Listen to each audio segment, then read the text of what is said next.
Hi there. Let's go over Pilates Basics taught the Carry Fit way.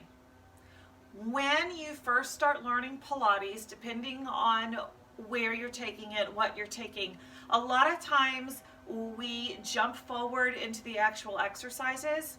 What I want you to do is slow down and focus on the basics. And any exercise that doesn't adhere to the basics is not going to be very effective or very functional for your body.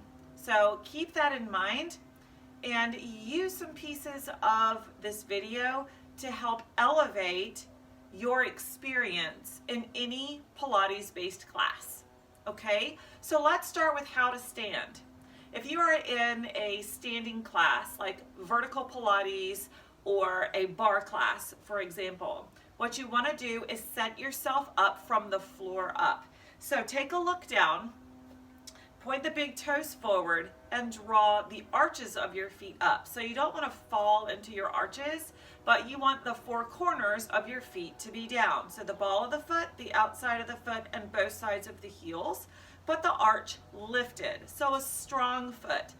Draw the fronts of the thighs upward, and then press the back of the spine, the very bottom of the spine, down, just slightly.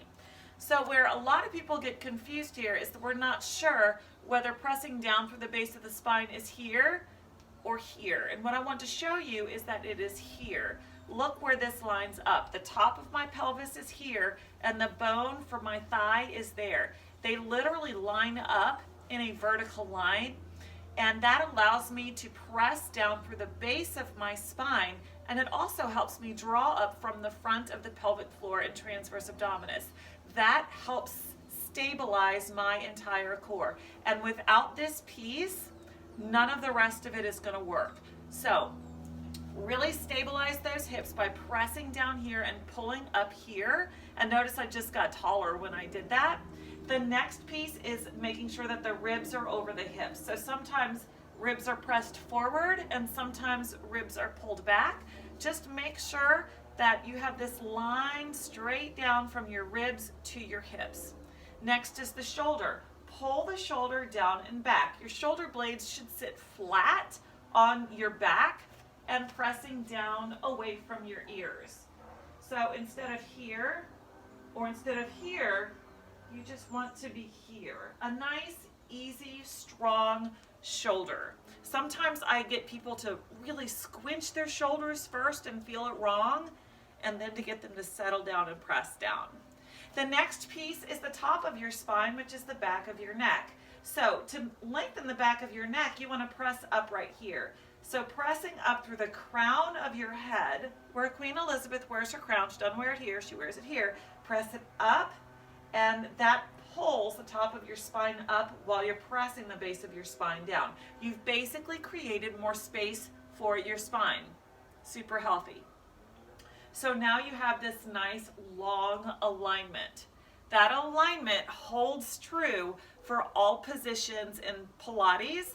When you're sitting or doing C-spine, there's a couple of different angles to it, and we'll talk about that in a second. Part number 2 is how you breathe. When you breathe in any Pilates-based class, you breathe into your lungs, not your belly. So you're not going to expand and contract here. You're going to expand and contract here. So you want to keep your belly button pulled up and in and keep these muscles knitted strong while you expand your lungs all the way into your armpits, all the way into your back, and then back together. So it's a strong, controlled breath throughout. And then, of course, as I teach in all of my classes, ABC means core engagement. That's the C, and that is this drawing up and pulling the navel in and knitting these muscles together to keep the core strong throughout your practice. That's our basic standing. Now, let's do our basic sitting in any Pilates class. When you're sitting, you're going to set the sits bones straight down, and the rest of the principles are pretty much the same. So I'm pressing up through the back top of my head, pulling the shoulder blades down and back, and I'm sitting on top of my sits bones. At the same time, I'm drawing my navel up and in, away from my thighs. So right now I'm pushing my hands into my shin bones, and that helps me engage my shoulders, my spine, and my core. Now, if you are at a point where you're not struggling from a core issue and you can go into a C spine, which means a curved spine, this is not for people with diastasis recti, let's talk about doing that safely. So we've got this nice seated position with the shoulders rolled down and back.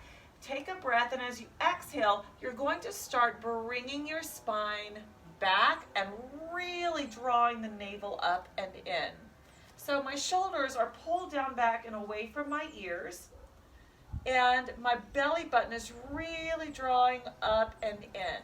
And I can release my hands, and it's a very strong core to pull that up and in. Now this, for me, is a difficult C-spine. For some people, it's going to be curved even more so. Just make sure when you curve back that you're thinking length on all aspects. So we're never wanting to crunch into the body, okay? We're always wanting to think length. I'm lengthening my spine, I'm lengthening the back of my neck, I'm pressing up through the back top of my head, okay? So it's less crunch, more length, and the navel is always drawing up and in. Let's talk about if you're in this position and you're going to lift your feet off the ground, called a boat pose or a V-sit or a teaser. Start with your hands behind your knees, draw your shoulders down and back, and press up through the back top of your head. Pull your belly button away from your spine. If you have diastasis recti or a core injury, you're only going to lift 1 foot at a time, okay? So you can lift from here and just maintain that nice alignment, and you can adjust and switch from side to side. You can try it with no hands, and that requires a little more stability. Now, if you are not struggling with diastasis recti, or you've moved forward into being able to lift both feet, here's where you should start. Pull those shoulders down and back. Take your posture from up to back a little bit. So we're not sitting all the way up on the sits bones. We're sitting in that section between the sits bones and the tailbone, a little meaty section right there. Make sure your shoulders are still pulled down back and away from your ears. Come up to your toes, and then slowly bring up one leg at a time. Make sure that you're pulling the belly button away from the thighs and pressing up through the back top of the head and down through the shoulders. Now from here, again, you can release with the hands. It's a balance challenge and a core challenge. And to do a teaser, the legs would go all the way to straight. Press your inner thighs together. Keep those legs nice and strong. And then release with the hands for the final level there. Okay, let's go over how to do the 100 correctly from the beginning. So I'm going to show you several levels of how to do the 100. Turn onto your side and then onto your back. Shoulder blades flat against the floor. Get all of the ribs and all of your spine against the floor. Bend the knees and put the feet down flat. Your beginner level of 100 is simply moving your arms. Okay, so at the beginner level, you're pumping at a few inches right next to your thigh bones, and you're only moving from the shoulder joint. Especially if you have diastasis recti and you're at the point where you need to keep your head and shoulders down, make sure that you follow that direction. Head and shoulders would stay down, and then as you progress, you can lift one leg at a time. Okay, as you're doing those pumps and hundreds, you're counting in, 2, 3, 4, 5, out, 2, 3, 4, 5, breathe in, 2, 3, 4, 5, breathe out, 2, 3, 4, 5. If you are at the level where you can start lifting your head and shoulders off the mat, I want you to start with your hands on your thighs. Take a breath. Exhale to press up through the back top of your head to lengthen the back of your neck, and then slowly curl up to where you have this cervical knot. Make sure from here, look down and make sure that your navel can stay in. Draw that belly button up and in. Stay strong here. You're looking up slightly, but you're lengthening the back of the neck, and we've got the pumps from here. So it's a strong pump through the arm, and you're trying to not move anything but the arm. So we don't want this, we don't want this, we just want pumping of the arms. The next level is, of course, to go into one leg up or perhaps two legs up. And then the third level is both legs all the way straight.